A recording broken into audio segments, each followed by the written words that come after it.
Pues muy buenas tardes a todos. Bienvenida, Julia, a este club de lectura de mapas. Es un honor tenerte aquí. Bueno, yo creo que todos los que habéis venido ya conocéis de sobra la trayectoria, biografía de Julia. Empezó su carrera en el periodismo, durante 30 años estuvo... No, más de 30 más de años, 30. pero no vamos a decirlo porque entonces me calculan la edad. ¿Para qué?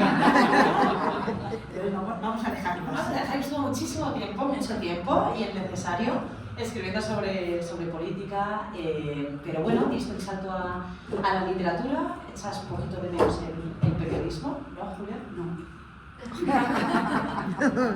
Ya sé que te cuesta entender la vaina, pero mira, hay un momento en la vida en el que uno tiene que ser consciente de que tiene más pasado que futuro. Y que va una generación nueva, tuya, que veníais dando codazos, pero de esos que te sacaban, te sacaban a la calle antes de que te dieras cuenta. Y con una forma diferente de hacer las cosas, con todos los campos tecnológicos, y ahora os toca a vosotros, vuestra generación, tenéis derecho a hacer las cosas como os dé la gana y a que nadie desde atrás ni os tutele, ni os diga yo lo hacía así, esto porque no lo hacéis de esta manera, es vuestro tiempo, es vuestra generación, así que el escenario es vuestro. Podríamos estar muchísimo tiempo hablando de este asunto también, de nosotros, porque hemos venido a hablar de tu libro, en este caso, El niño que perdió la guerra. Bueno, imagino que todos los que estáis aquí ya lo habréis leído. Trata de la historia de un niño al que se lo llevan en los últimos meses de la guerra civil española, se lo llevan a la Rusia de Stalin. Habla de las heridas de los conflictos, de los totalitarismos, pero también de cómo el amor se abre paso, ¿no? en estos momentos de crisis.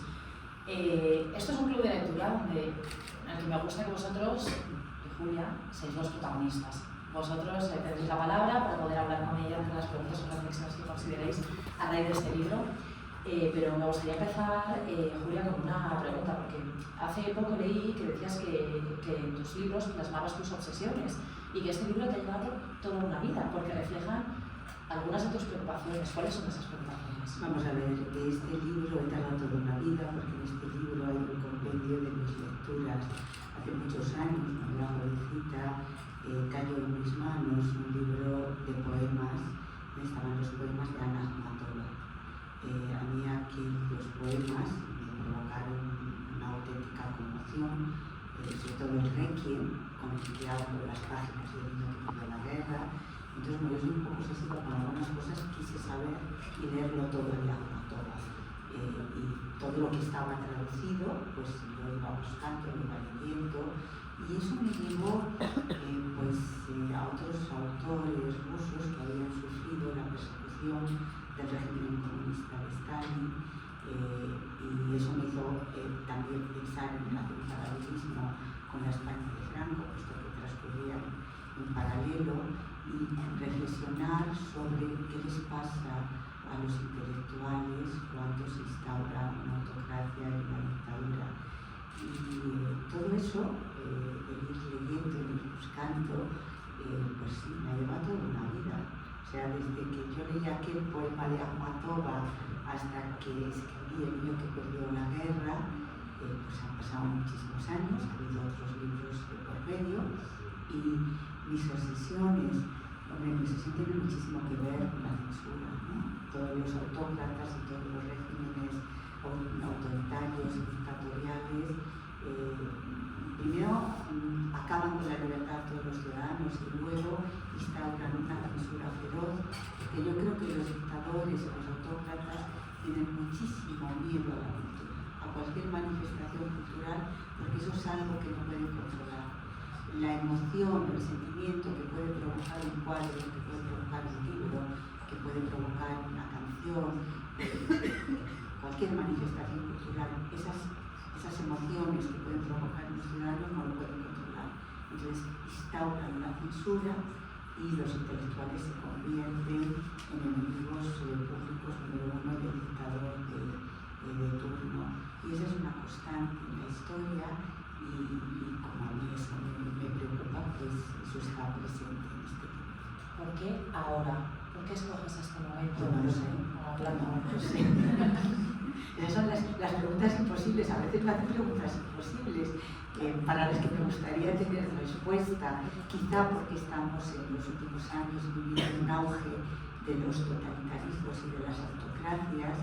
Quizá porque muchos regímenes democráticos se están deslizando hacia regímenes autocráticos con la excusa de lo que hay enfrente, pues entonces yo así aprovecho.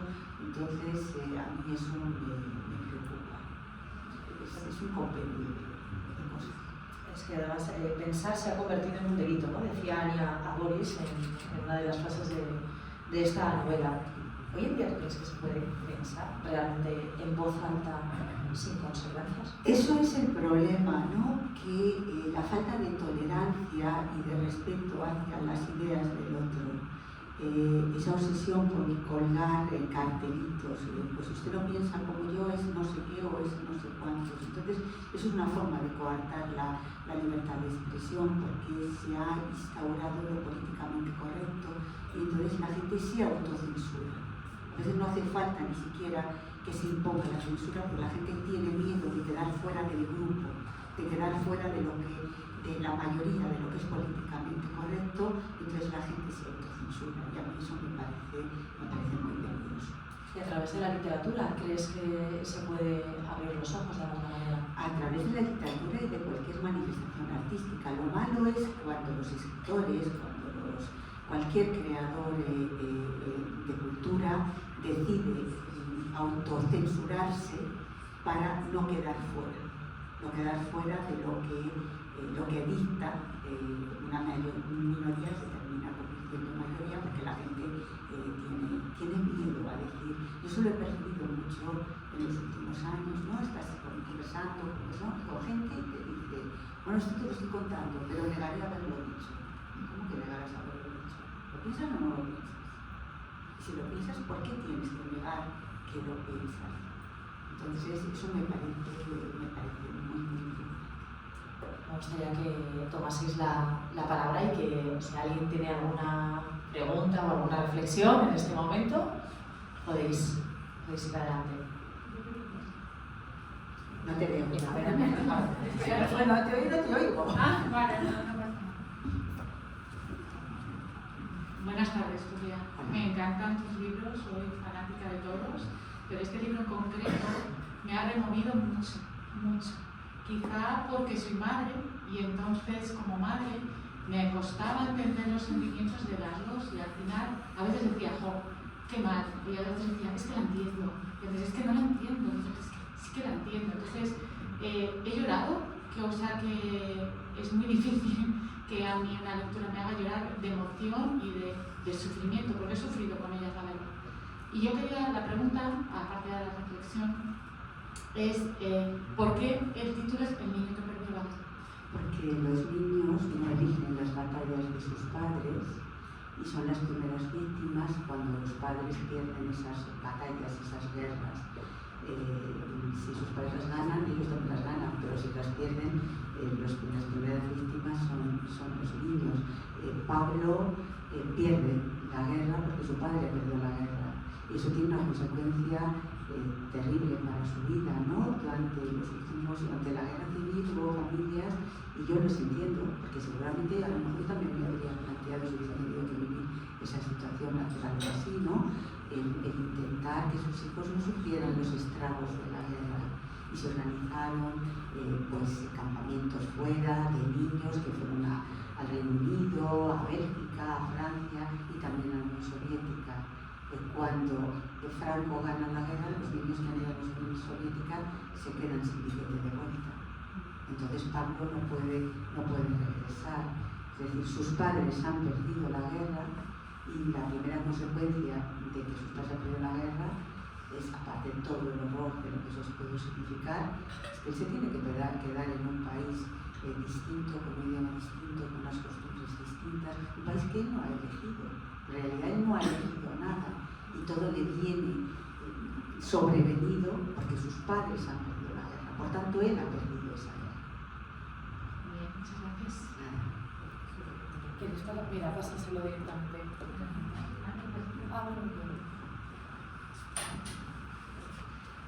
Encantada de estar aquí con vosotras y muchas gracias por este rato, sobre todo. Mi duda es, ¿qué siente Julia Navarro al escribir una historia tan profunda, tan sentimental, tan política, pero a la vez tan sentimental? Pues yo también he llorado cuando escribía esta novela. Había momentos en que yo también lloraba, sobre todo en las páginas del final, ¿no? Es decir, el final, las últimas páginas, el epílogo, pues vamos, tuve una llorera enorme cuando puse la palabra fin, después de que pasa lo que pasa. Para mí en mis libros, en los que estoy escribiendo, los personajes se convierten en reales. Yo vivo con ellos durante unos años, estoy con ellos, pienso todo el tiempo en ellos, estamos juntos, me voy a pasear y me acompañan, son parte de mi vida. Entonces, luego cuando termino la novela, necesito un periodo de descomprensión porque se tienen que ir y a veces me cuesta mucho echarles. A veces cuesta. Hay algunos que se quedan para siempre, ¿no? Pero yo intento que se marchen y a veces, claro, les echo incluso de malas maneras, de tan malas maneras que alguna vez en algún club de lectura me preguntan por algún personaje, no de los principales, pero sí más secundario de una novela y ya no me acuerdo quién es. O sea, algunas veces digo, pues este señor, esta señora, pues saben que yo no he escrito la novela, porque a veces los lectores hacen preguntas imposibles. Oiga, aquel personaje que hacía no sé qué, y luego yo voy a buscar y digo, pues salen 2 páginas, ¿por qué le ha impresionado tanto? Pero tienes que echarles para que puedan habitar otros en ti, porque si no es imposible. ¿Hay algunos que puedan tener reflejo en otras novelas? Hasta ahora no. Hasta ahora cada novela es absolutamente diferente, independiente de la otra y de la otra y de la otra. Los personajes no se han repetido. No, porque como cuesta tanto echarles, ¿cómo es el proceso de echar un personaje de tu? Pues a veces ya te digo que de mala manera. O sea que cuando yo termino la novela, luego ten en cuenta que hay un periodo que, por ejemplo, yo estoy en grupos de lectura, estoy con lectores, entonces es muy difícil porque es un recuerdo permanente y si eso lo estás compaginando con la escritura de una nueva novela, hay un momento en que me agobia tanta gente a mi alrededor. Mira. Hola Julia, tú y yo ya nos conocemos sí, de además de el otro. micrófono, detrás. Tú y yo ya nos conocemos de otros clubes de lectura, sabes que te seguimos, este club de lectura que hay aquí hace ya mucho tiempo y a mí me gustaría que nos contaras qué hay de ti en esta novela. Porque siempre hay un... No, es que los lectores siempre se empeñan en encontrarme en mis novelas. No, entonces, o sea, yo les digo, yo no me cuento a mí misma. Es decir, yo no me creo tan interesante para contarme. ¿Qué hay de mí? Hombre, pues, ¿qué hay de mí? Pues mis lecturas, es decir, por ejemplo, Ana Akhmatova es mi poeta favorita, pues está aquí. Pues ya hay algo. Sí, pero no estoy yo. No. Es decir, no, es que los lectores me No, pero no me buscan a mí. refería a quién eres tú dentro o... No, pues no, o sea, No, sí, ahí no está. Ahí no estoy, pero no estoy en ninguna de mis novelas y hay una tendencia de los lectores de buscar al autor, de quién de estos personajes es el autor o tiene algo del autor. Pero hay alguno con el que tú te sientas especialmente... Hombre, hay algunos a los que tengo, me encantan, tengo un afecto especial y hay otros con los que no me tomaría ni un café. Claro, o sea, es decir, pero yo no estoy en la novela. No. Son mis personajes. Evidentemente, para escribir una novela, a mí cuando los jóvenes me preguntan, oiga, ¿qué hace falta para escribir una novela? Yo siempre digo, corazón. Mire, no, yo lo de todo siempre digo haber leído y haber vivido. Porque si no has vivido, tiendes a contarte a ti mismo. Tú precisamente eso es lo que yo claro, hago, contarme a mí misma. Pero tú sueles plasmar también mucho tus sentimientos dentro de tus novelas. No, eso lo has decidido tú. Ya te digo. Pero, Ya te he dicho 4 veces que no. pero pero cosas que no, ¿eh? No, pero es que los lectores, a mí me encanta porque son así. O sea, está muy bien, vosotros habéis leído un libro y habéis creído que el libro es lo que vosotros creéis. Y está bien. Pero por eso te lo preguntaron. Ya, pero es mío. O sea, que va, tú una vez que lo publiques ya no. no, es verdad. Una vez que se publica es de los lectores. Pero bueno, si me preguntan, tendré que decir Qué oiga, bueno. no, yo estoy en el libro. ¿Qué es lo que hay de mí en ese libro? Pues muchas lecturas y evidentemente alguna de mis preocupaciones que yo expreso a través de los libros, ¿no? Es decir, a eso me el auge de las dictaduras, de las autocracias, bueno, está ahí, pero también está cuando escribo un artículo de opinión, o sea, no es algo que los lectores vayan a descubrir nuevo de mí. Gracias, Julia. Hola, Julia, encantada. Hola.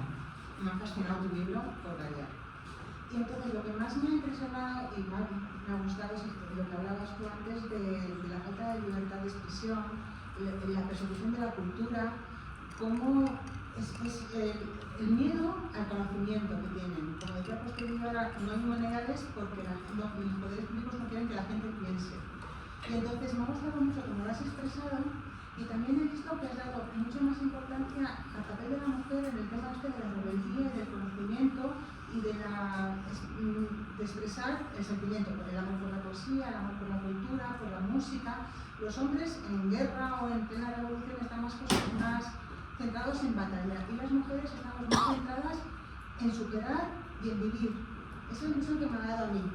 Lo que es a propósito, esa visión que Bueno, tienes tú no, es la aquí, historia, ¿no? Es La historia a las mujeres les ha tocado jugar un rol y a los hombres otro. Ellos han estado en el campo de batalla y por tanto estaban en la pura supervivencia y a lo mejor no tenían tanto tiempo de ponerse a pensar. Entonces, pero bueno, yo también quiero decir una cosa. A mí cuando me dicen, porque me sorprende que a las mujeres les sorprenda que en mis novelas o en cualquier novela haya mujeres. Es decir, no hay historia, pero digo historia, la gran historia, sin nosotras. Sin nosotras no hay historia. Por tanto, siempre hemos estado ahí. Habremos jugado un papel o habremos jugado otro, pero es que siempre hemos estado ahí. Entonces, me llama la atención que digan, oiga, usted, hay mujeres en sus libros. Hombre, claro.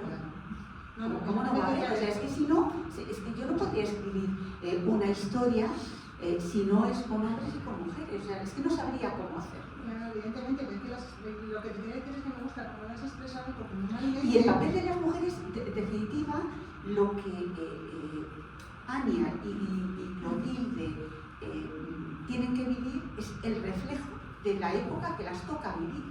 Es que las cosas eran así, punto. O sea, es que ahí no hay más.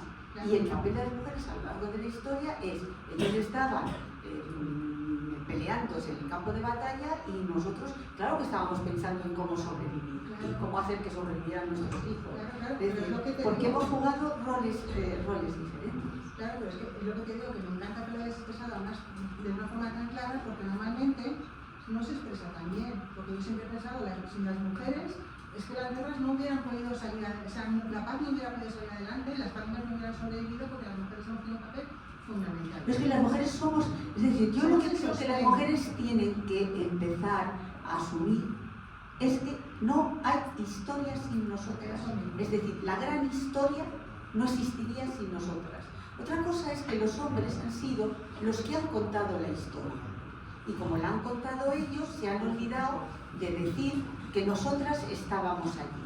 Entonces no han contado que nosotros estábamos allí. Pero siempre ha habido mujeres, siempre en todos los estamentos de la sociedad, haciendo algo y participando en algo, con mayor o menor protagonismo. Es decir, no es que de repente ahora somos visibles y antes no éramos visibles porque ellos no nos hacían visibles, pero estábamos allí.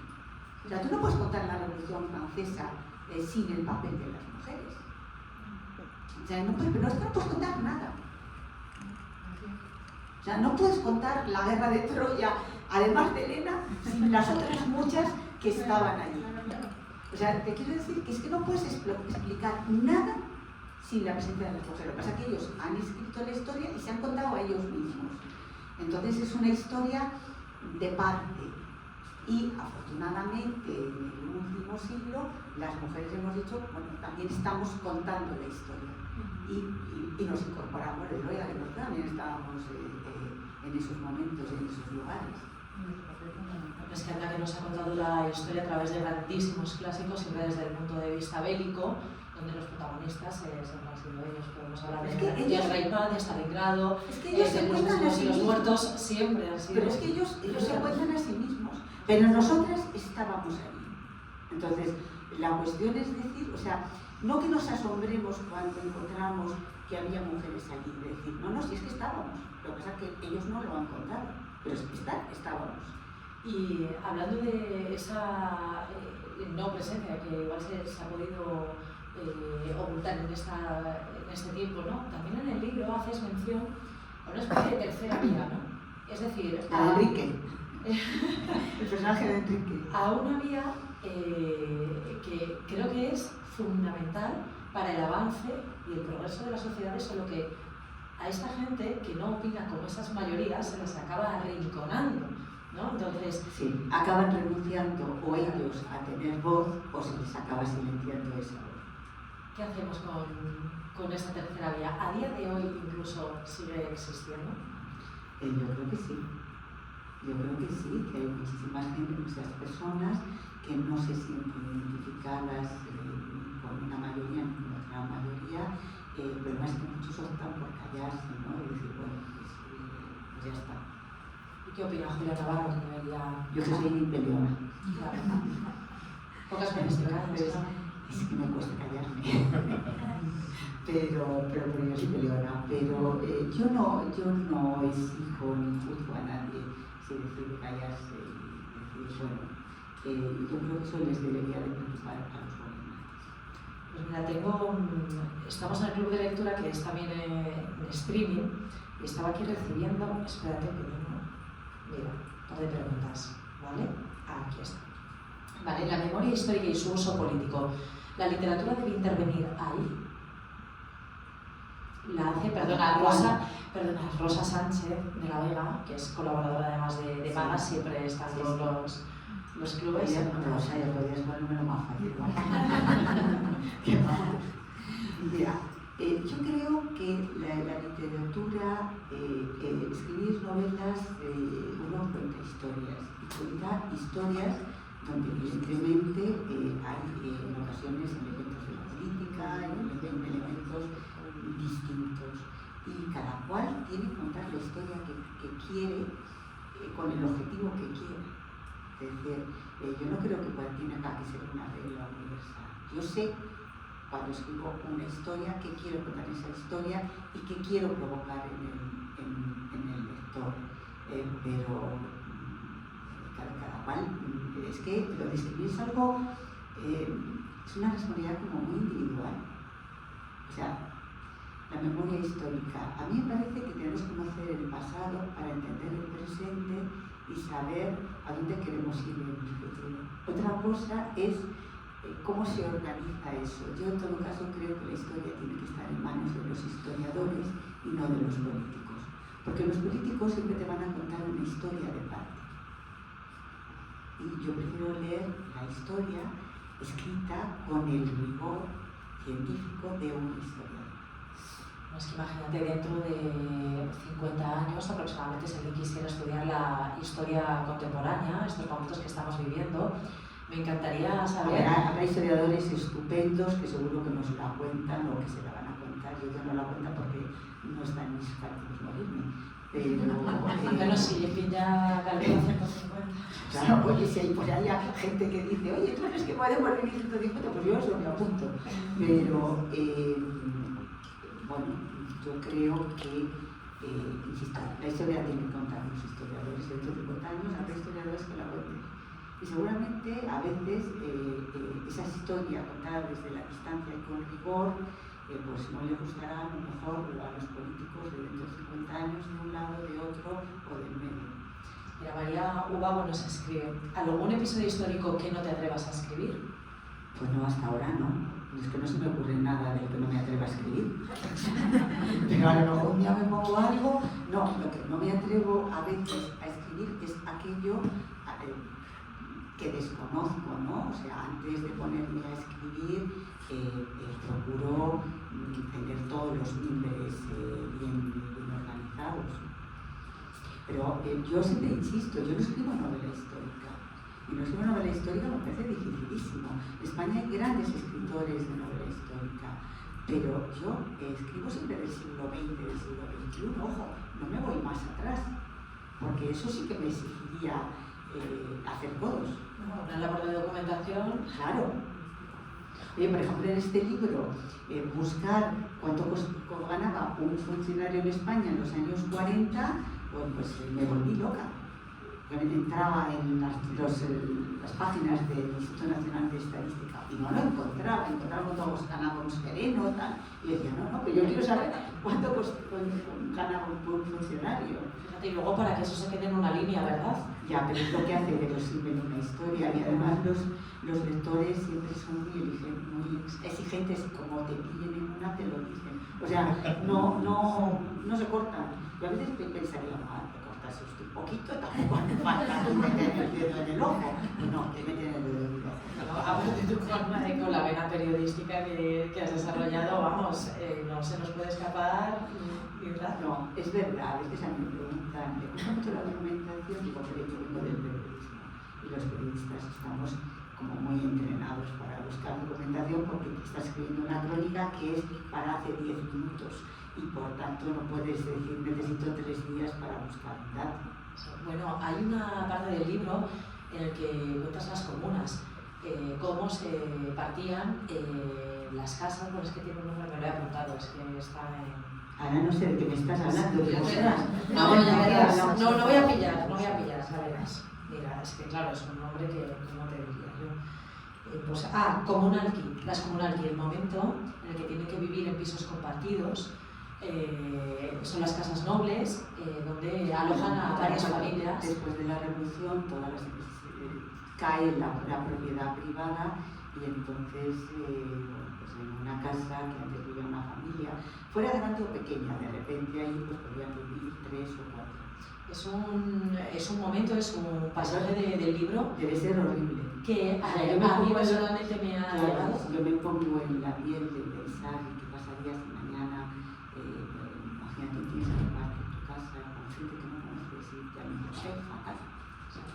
Es que sin querer abordas muchísimo, bueno, sin querer o queriendo, claro, Por eso, muchísimos asuntos que son de actualidad, es decir, la preocupación por la vivienda, por ejemplo, y de repente aparece Julia Navarro con unos capítulos en los que rememora un pasado. Hombre, no tiene nada que ver el fenómeno Ocupa con eso, porque eso era una política de Estado, ¿no? Es decir, usted tiene una casa de 100 metros y vivía, o de 200 y usted vivía con su familia, pues ahora aquí van a vivir 4.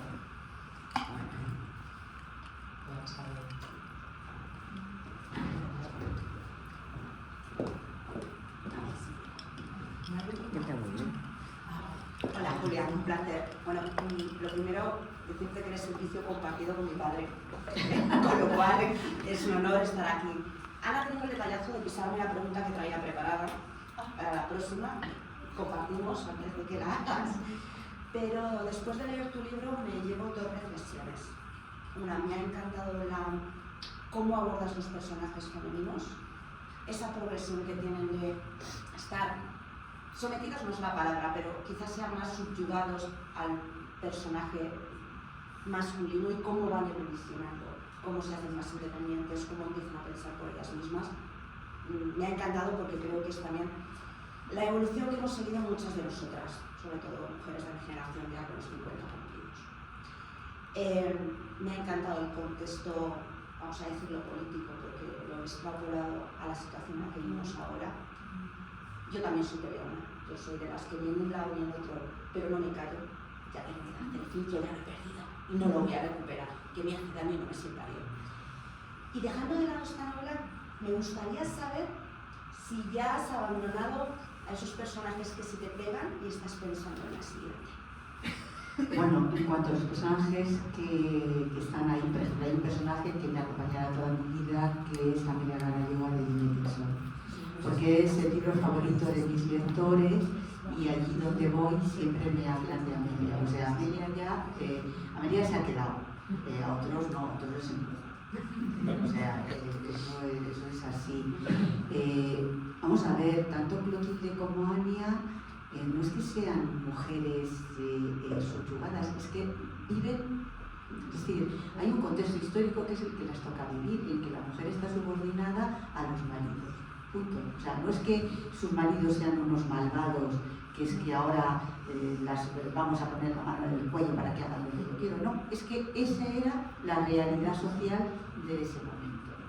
Entonces, Agustín toma las decisiones por Clotilde, y Boris el pueblo tiene peor, porque se ha acostumbrado a que su marido estaba fuera y cuando vuelve pues ya le cuesta volver a decir esto que se va a hacer así.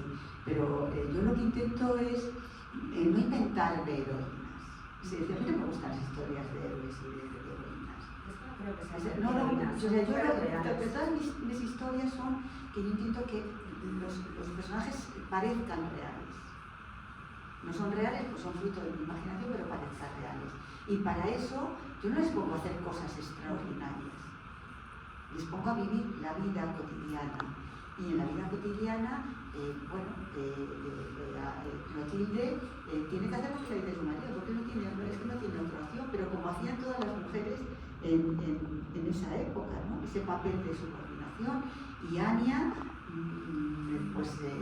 tiene que luchar también en una situación en la que discrepa políticamente de su marido, de su padre, de todo el mundo. Y además, pues su matrimonio ha hecho aguas. Entonces, el ganar espacios de libertad pues tampoco resulta fácil para ella. Ahora, a mí me cae bien el marido de Anya. Sí.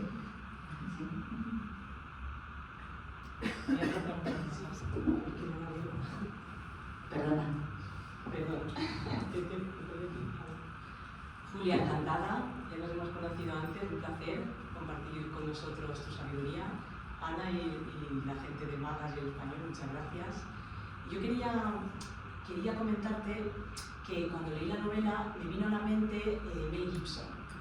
Porque... No me digas. No me des el gusto. A ver. Porque cuando estaba promocionando la película de La Pasión de Cristo, le hicieron una entrevista y le preguntaron qué le había motivado a realizar esa película que le había costado tanto esfuerzo. Entonces, él contestó que el tema del sufrimiento lo merecía.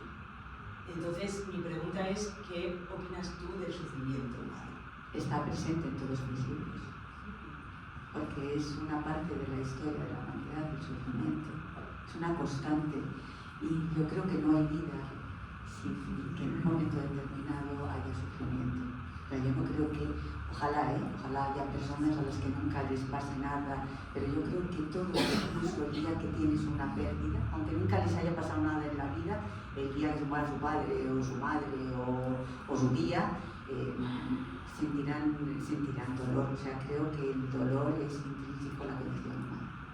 O sea, no se puede contar la historia de la humanidad, no se puede contar la historia de nadie sin el componente del dolor, del sufrimiento. Me ha tranquilizado que todo...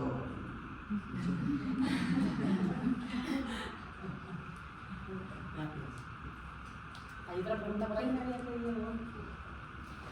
Hablando, si no... Porque podemos hablar del sufrimiento, pero ¿qué pasa del amor? Con el amor, ¿no? O sea, hay poco amor en mis libros, No, me refiero... En mis libros no hay... No me refiero a amor romántico. Fíjate que a veces hay lectoras que me lo reprochan. Oiga, ¿y por qué en sus libros no hay una historia de amor y que además termina bien? Y digo, pues tienes razón, me lo tendré que terminar porque es que no me sale. Pero es verdad. Hablaban del amor en todas sus concepciones, es decir, no solamente el amor romántico, sino el amor Aquí de está, una madre. aquí está el amor de dos madres. Efectivamente. Pablo Entonces, tiene la gran suerte de tener dos madres. En este libro yo también trato el tema de la maternidad. Es una forma de decir, oiga, ser madre es algo más que un hecho biológico. Ania es tan madre de Pablo como Clotilde. O sea, Ania es la mujer que le ayuda a crecer, que está a su lado cuando tiene miedo, que está a su lado cuando tiene miedo, la que le transmite certezas, la que le enseña a ir caminando y subiendo peldaños por la vida. Es decir, es la mujer que está a su lado. Por tanto, Ania es tan madre como Clotilde y nunca intenta decir borrar el recuerdo de Clotilde. No, simplemente ella también es su madre.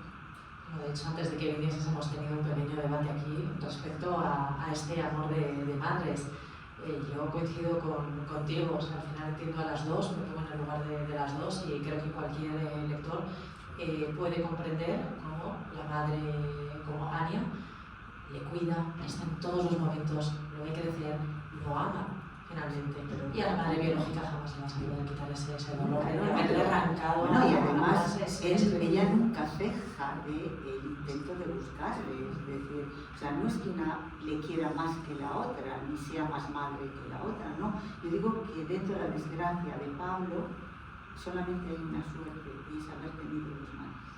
A eso me refería con el amor. Si abre paso en tiempos de crisis, es la esperanza, es posible encontrar ese rayito de cariño. Yo creo que sin el amor en cualquier manifestación no podemos sobrevivir, ¿no?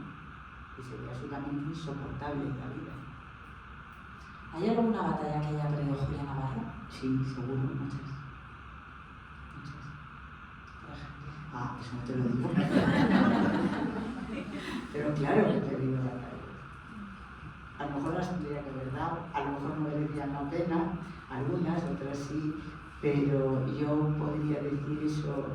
Neruda escribió un libro que lo que más me gustó del libro fue el título, Confieso que he vivido. Pues yo confieso que he vivido, y si confieso que he vivido, evidentemente tengo que tener batallas. ¿Alguna pregunta? Hola, buenas tardes, Julia. Encantada de estar aquí contigo. Me imagino que el proceso de documentación ha sido bestial. No, ¿No?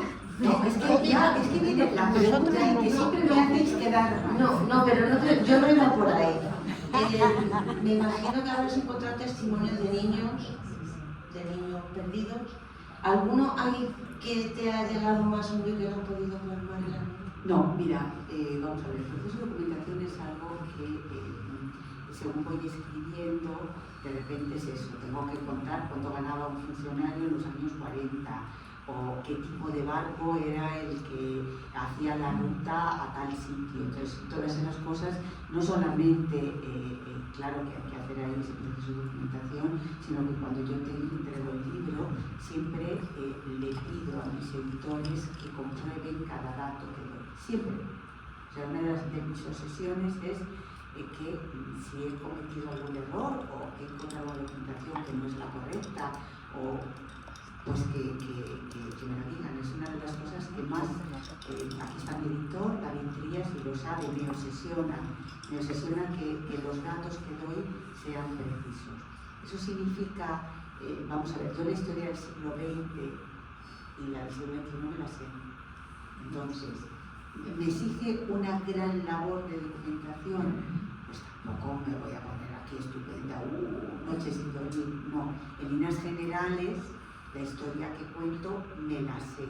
Otra cosa es que tenga que buscar pues, cosas concretas, claro, o sea, para hacer verosímil la historia. He conocido niños de la guerra. Hace muchos años conocí a dos ancianos a través de que eran familiares de unos amigos que habían sido niños de la guerra. Momento en el que yo ni escribía libros, ni me planteaba, ni mucho menos planteaba escribir esta novela. Pero sí, como era periodista, sentía la curiosidad de saber qué habían vivido y cómo habían vivido. Y yo les pregunté, claro, yo les pregunté, bueno, ¿y qué sentíais vosotros cuando os dijeron que os iban a meter en un barco y os iban a mandar a la Unión Soviética? Y los dos me dijeron, pues mira, primero mucho susto, ¿no? Tus padres te dicen, te vas ahí y te produce un susto enorme, me voy a ir, ¿dónde me voy a ir? Pero nuestros padres nos decían, no os preocupéis porque vais a volver. Entonces los dos me dijeron, no se conocían, eran dos personas que se habían conocido allí, pero que el momento para ellos realmente futuro fue cuando les dijeron, no podéis volver. Eso fue el momento en el que a ellos se les cayó el mundo encima. Es decir, no podéis volver. No podéis volver significa no vais a volver a ver a vuestras familias, no vais a volver a vuestros pueblos, no vais a ver ni a vuestros padres, ni a vuestros abuelos, ni a vuestros amigos, no vais a volver. Entonces los dos me contaban que ese fue el momento más duro de todos los que pasaron. Y ojo, los dos estaban muy agradecidos a la Unión Soviética. Ellos me decían, nosotros éramos unas familias muy pobres, nunca habíamos tenido una carrera y uno era médico y el otro era ingeniero. Nosotros a la Unión Soviética tenemos una deuda porque nos recibieron bien, nos cuidaron bien y además hemos tenido acceso a una educación que en España nunca habíamos tenido porque éramos unas familias en los pueblos muy pobres con unos padres en una situación económica mísera, ¿no? Y por tanto ellos tenían un sentimiento de agradecimiento. Muchísimas gracias. Y luego cuando he escrito este libro, en la gira por España, en algún sitio me han presentado a algún señor que está pobre ya, que le quedan, yo creo que nada, pero ya que tampoco es para empezar a cuéntenme usted. ¿Por qué los dictadores le tienen tanto miedo a los libros? Por eso, porque no saben el efecto que te puede causar en los que los leen. Y eso no lo controla. O sea, puede controlar tus movimientos. Que salgas de casa, que no vayas, que no te reúnas y tal. Pero no puede controlar tus sentimientos ni tus emociones. Y los libros, o la música, o la pintura, o el cine, o cualquier manifestación artística, desencadena unos sentimientos y unas emociones que ellos no pueden controlar y tienen tanto miedo que inmediatamente instauran la censura. Me da lo mismo que sea, yo creo que afirmo que todas las dictaduras son iguales, sean de derechas o de izquierdas, las tintes de rojo, las tintes de azul, porque su modo de comportamiento y de relacionarse con la sociedad es el mismo. Acabar con la libertad, instaurar la censura y hacer que los ciudadanos vivan aterrados por el miedo. Muchísimas gracias. Hablando con esta pregunta me temo que ya terminamos, que hace un rato ya me habían dicho. ¿Hay una pregunta por ahí? Sí. Espera, por favor.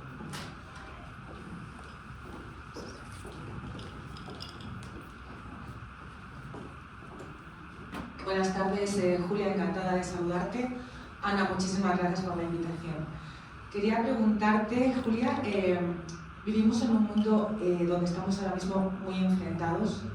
¿Tú crees que la historia que has contado se puede volver a repetir? Bueno, yo creo que la historia, el mundo evoluciona y el mundo de hoy no es el mundo igual que el mundo de ayer. Es decir, a mí me cuesta mucho pensar que lo que yo cuento en este libro se repita tal y como yo lo cuento en este libro. Podrán pasar cosas iguales o peores, pero serán de alguna manera diferentes porque vivimos en un mundo diferente. Por tanto, no se repetirán igual. Que estamos viviendo en esta situación, estamos viviendo una sociedad cada vez más polarizada. Una sociedad en la que a mí me preocupa que los jóvenes no encuentren en los cauces institucionales las respuestas a sus problemas y terminen dando patadas al tablero con las consecuencias que eso puede tener. O sea, a veces pienso que los gobernantes, no solamente me refiero a España aquí hoy y ahora, sino en general, en todas las partes del mundo democrático están perdiendo el pulso de lo que pasa y sucede y preocupa en la sociedad, que no están dando cuenta desde el 2008, la crisis esa que fue devastadora, y que tanta gente se quedó en el camino. Yo creo que no han encontrado las respuestas a los problemas que ha desencadenado esa crisis. Y hay mucha gente que se siente tan enfadada con el sistema porque el sistema no está dando respuesta. Muchos jóvenes. Muchos jóvenes y tengo hijos muy jóvenes. Sí, están enfadados con el sistema porque el sistema no está dando respuesta a sus preocupaciones. El sistema está en otras cosas y les preocupa otras cosas. Entonces la sociedad está yendo por un lado y los gobernantes están yendo por otro, y eso hace que haya un desencuentro. Y en ese desencuentro haya muchas personas que digan, bueno, pues yo no tengo nada que perder, si estos es que no se preocupan de lo que a mí me importa, y de esas patadas en el tablero y pase lo que pase. Cuando yo pienso, por ejemplo, el fenómeno de los chalecos amarillos en Francia, por no hablar de España, ¿no? Es que todos los agricultores franceses se han vuelto locos, de repente. No. O sea, ¿qué está pasando? Hay que preguntar por qué suceden las cosas para buscar la respuesta y las soluciones a esas cosas, y no conformarnos con poner calificativos, despreciar esas manifestaciones, y decir, oiga, si está pasando esto es por algo. Veamos por qué está pasando esto, y hay que buscar respuestas a esto que está pasando. Pues la gente no se vuelve loca de un día para otro, ni los jóvenes se vuelven todos de extrema derecha una mañana que se han levantado o que han cambiado. Entonces, ojo con eso. Es decir, los gobernantes tienen la obligación de preguntarse el por qué y dar una respuesta a ese por qué. Y me temo que muchas veces ellos están en otras cosas y no están en lo que está en buena parte de la sociedad. Y luego tengo una curiosidad, me gustaría que me dijeras qué libro has leído que al acabarlo hayas pensado, ojalá lo hubiese escrito yo. Pues muchos, o sea, muchísimos. Imagínate la cantidad de maravillas en la historia de la literatura. Y me pasa muchísimas veces leer un libro y decir, ojalá lo hubiese escrito yo. Estos días estoy leyendo un libro que leí en los años 90, que era un libro que se escribió en catalán y no estaba traducido en español, y en los años 90 hizo la colección austral, yo creo que era de Espasa, si Austral era de Espasa, me parece, hizo tradujo ese libro, que es Te dejo el mar, amor, en prenda, de Carmen Riera. Y estos días estoy releyendo ese libro y digo, qué maravilla. Para empezar, el título, yo creo que no hay un título más hermoso que ese, y lo envidio muchísimo, y sobre todo la forma de voluntar, es una forma absolutamente, es una precisión en el lenguaje, un dominio del lenguaje, y un mundo absolutamente mágico, de un mundo propio, que encontrar un escritor que tiene un mundo propio es a veces, me hace decir, como me gustaría ser capaz de hacer esto. Julia, para terminar, la última pregunta me ha llamado la atención. ¿A quién recomendarías el libro? ¿A qué político debería? Hombre, el tuyo, sí. ¿A qué político recomendarías este libro? No, es que ya hemos estado hablando tanto tiempo de la actualidad. No me atrevo a recomendar los libros. Yo creo que los libros te llaman. Yo cuando entro en una librería, yo soy una compradora de impulso. Compro los libros que de repente me llaman por algo. A veces acierto y a veces me equivoco. A veces compro unos libros y digo, madre mía, ¿qué estaría yo pensando? Pero, porque compro una historia que a lo mejor no me interesa. No digo que no sea interesante el libro, sino que a mí no me interesa. Entonces, yo sería incapaz de decirle un día a un político ni a nadie, oiga, tiene usted que leer. No, yo creo que la gente tiene que elegir y que tiene que leer lo que quiera. Me estás privando del titular. No, pero ahora, antes de despedirme, déjame darte las gracias, Ana. Déjame darle las gracias a Maga, al Español, PJ, compartí muchísimos años de ejercicio del periodismo. Y a esta tarde, a todos ustedes por estar aquí, por acompañarme y escucharme. Pues Pues ha sido un placer escucharte y estoy segura de que todo lo que has dicho, el público que tenemos hoy aquí, te lo replicaría a ti también. Ha sido un honor escucharte y por muchas más veces contigo. Gracias.